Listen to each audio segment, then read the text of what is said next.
upload video.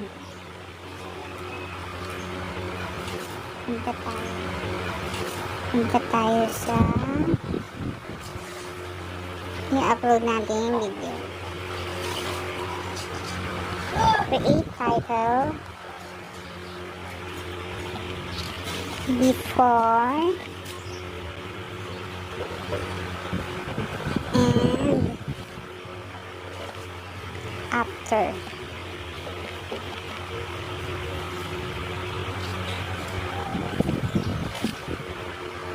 Makeup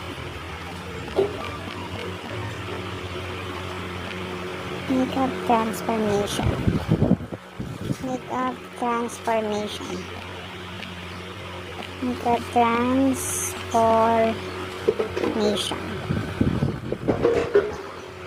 Then punta tayo sa add description. Hanapin natin yung hashtag.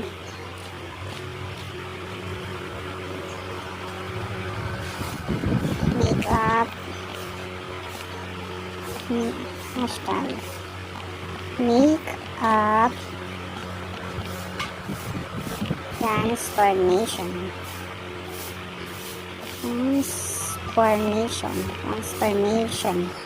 Makeup transformation.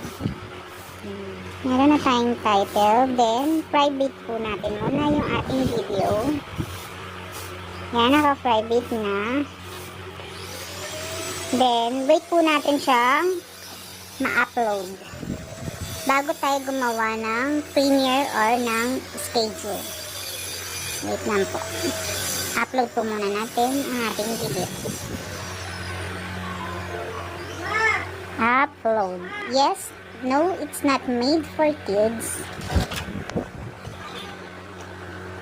Then, upload. Wait po natin ma-upload ang ating. Yan po, nag-upload na po siya.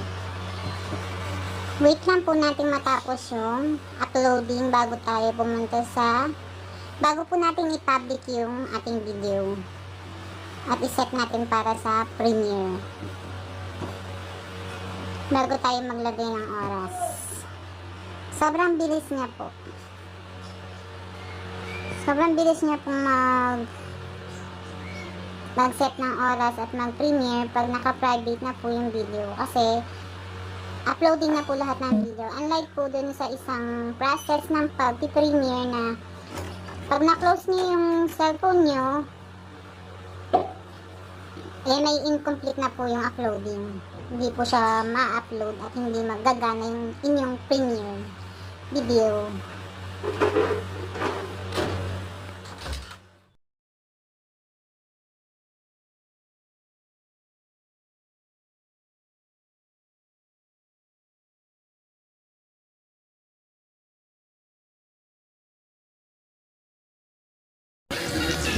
Pwede na po natin i-upload yung video natin kasi tapos na po yung uploading. Pwede na po natin i-premiere.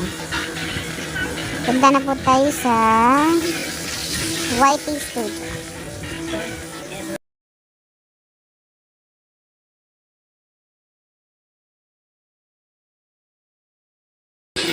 Punta na po tayo sa YouTube Studio. Doon na po natin isi-set yung ating premiere.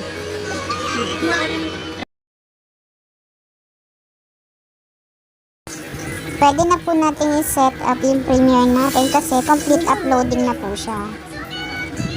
Sobrang bilis lang po mag-upload ng video. At sobrang dali lang gumawa ng premiere. Direct sa YouTube. Ayan, pwede nyo na po palitan yung private ng public at ilagay nyo po yung schedule kung anong oras po yung inyong premiere.